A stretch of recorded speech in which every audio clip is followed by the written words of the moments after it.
Transforming the thoughts result into action.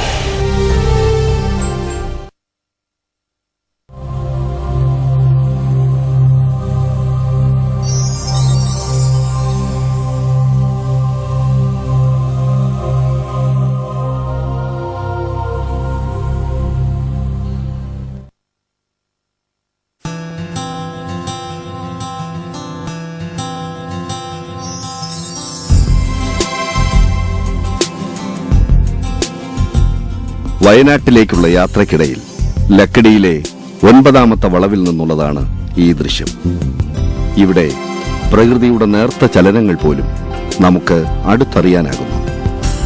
സമുദ്രനിരപ്പിൽ നിന്നും 2000-ലധികം അടി ഉയരത്തിലുള്ള ഈ പ്രദേശം സൃഷ്ടികർത്താവായ അല്ലാഹുവിന് പ്രിയപ്പെട്ടതാണെന്ന് നമുക്ക് തോന്നും.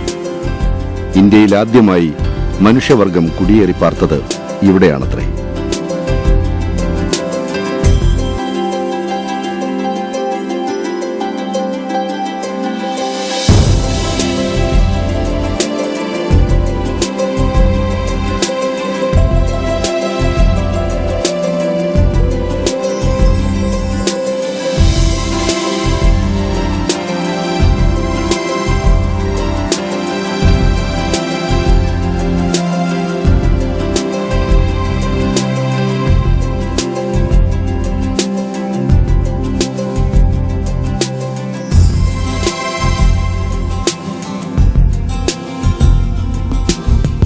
വയനാട്ടിലേക്ക് കയറിക്കഴിഞ്ഞാൽ നമുക്ക് കാണാവുന്നത് പ്രകൃതിയുടെ നിരവധി ഭാവങ്ങളും അതിനെ ഉൾക്കൊണ്ട് കഴിയുന്ന നിഷ്കളങ്കരായ കർഷക ജനതയെയുമാണ്.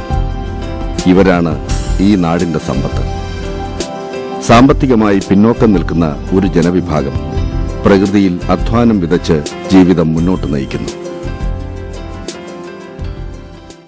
സാമ്പത്തിക ഭദ്രതയില്ലാത്തതുകൊണ്ട് തന്നെ ഇവിടെ ജനിക്കുന്നവർക്ക് ശരിയായ ജീവിത സൗകര്യമോ വിദ്യാഭ്യാസമോ ലഭിക്കുന്നില്ല എന്നതിൽ ഒരത്ഭുതമില്ല. ഒരുപക്ഷെ മനോഹരമായ ഈ പ്രദേശം സൃഷ്ടിക്കുമ്പോൾ കാരുണ്യവാനായ അല്ലാഹുവിന് മറ്റൊരു ലക്ഷ്യം കൂടി ഉണ്ടായിരുന്നിരിക്കാം.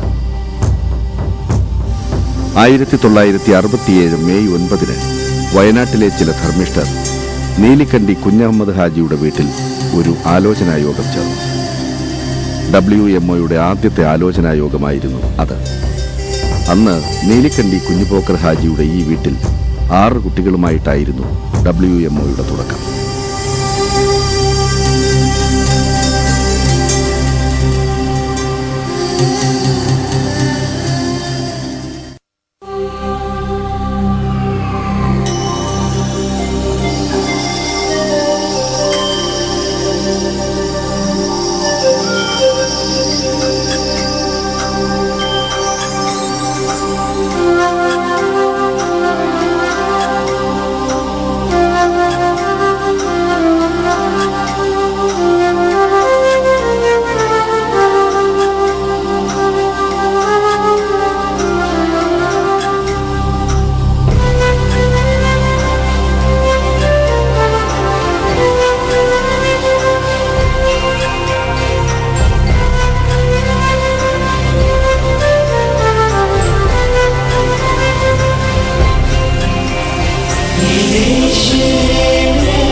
WMO ഇന്ന് മനുഷ്യന്റെ നിസ്സഹായതയുടെ മുമ്പിൽ തന്റെ എല്ലാ ചില്ലകളും നീട്ടി പടർന്നു നിൽക്കുന്ന സ്നേഹത്തിന്റെ ഒരു വടവൃക്ഷമാണ്.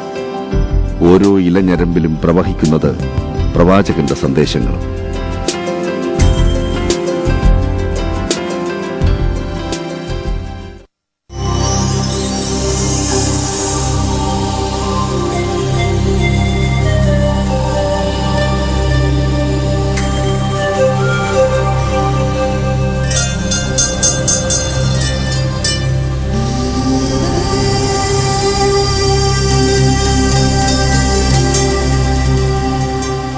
മറ്റു സ്ഥാപനങ്ങളിൽ നിന്നും WMOയെ വ്യത്യസ്തമാക്കുന്നത് ഒരനുഷ്ഠാനം പോലെ ചിട്ടയായി നിത്യേന നടക്കുന്ന പഠനവും ആരാധനയുമാണ്.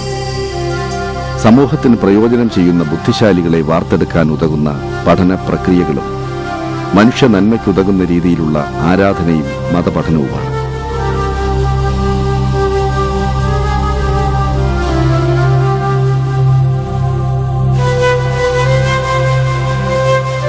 വർഷങ്ങളായി WMOയുടെ മദ്രസയിൽ പഠിപ്പിച്ച് അനുഭവമുള്ളവർ തന്നെയാണ് മദ്രസയിൽ ഇപ്പോഴും ക്ലാസ് എടുക്കുന്നത്. WMOയിലേക്ക് കയറി ചെല്ലുമ്പോൾ നാം ആദ്യം കാണുന്നത് WMOയുടെ സ്പെഷ്യൽ സ്കൂളാണ്. കേൾവിശക്തിയില്ലാത്തവരും കാഴ്ചശക്തിയില്ലാത്തവരുമായ കുരുന്നുകളുടെ ഒരാശാകേന്ദ്രമാണിത്.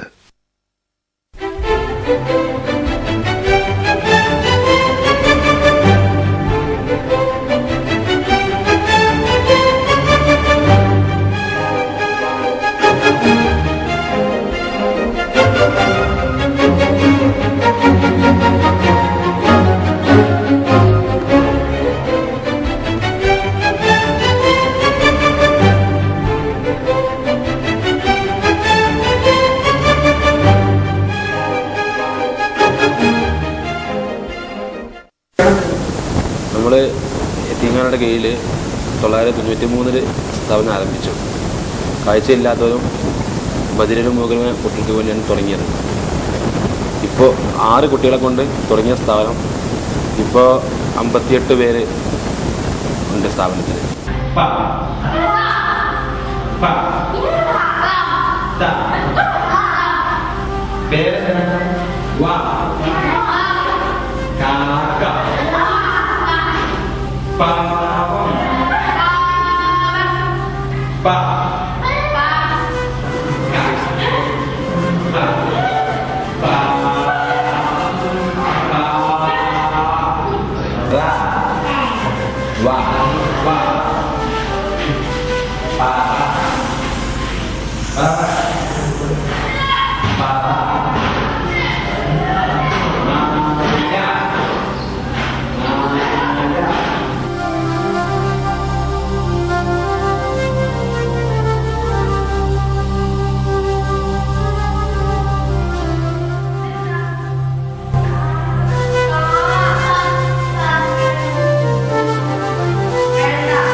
ചെവി കേൾക്കാത്ത കുട്ടികൾ പിന്നെ അവർക്ക് പഠിക്കാനുള്ള ഗ്രൂപ്പ് സിസ്റ്റം, തിയറി സിസ്റ്റം എല്ലാ ക്ലാസ്സുകളിലും ഫിറ്റ് ചെയ്തിട്ടുണ്ട്.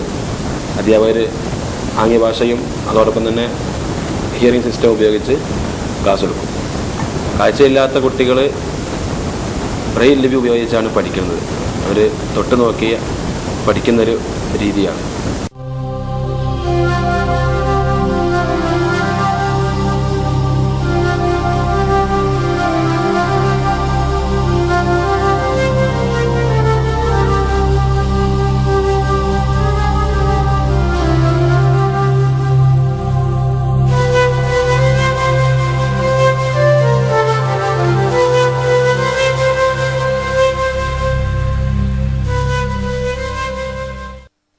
പിന്നെ കുട്ടികൾക്ക് ഹോസ്റ്റൽ സൗകര്യം കൊടുക്കുന്നുണ്ട്.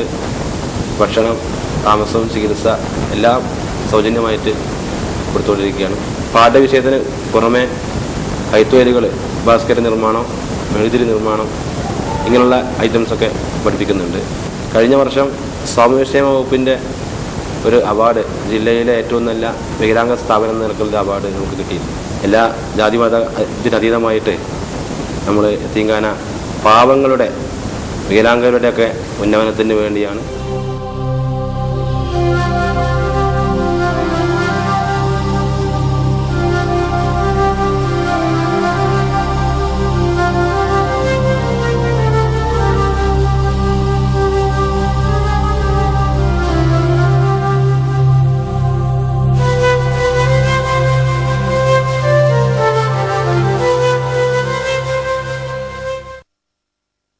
WMOയുടെ സമയോചിതവും ദീർഘവീക്ഷണപരവുമായ സമീപനം പല അനാഥർക്കും അഗതികൾക്കും വഴികാട്ടിയായിട്ടുണ്ട്.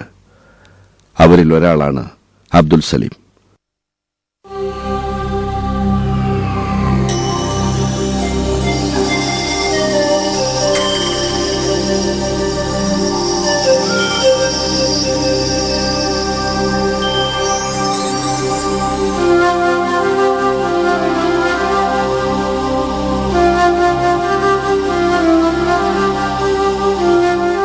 WMOയുടെ മകനായ സലീമിന് പറയാനുള്ളത് ഇതാണ്.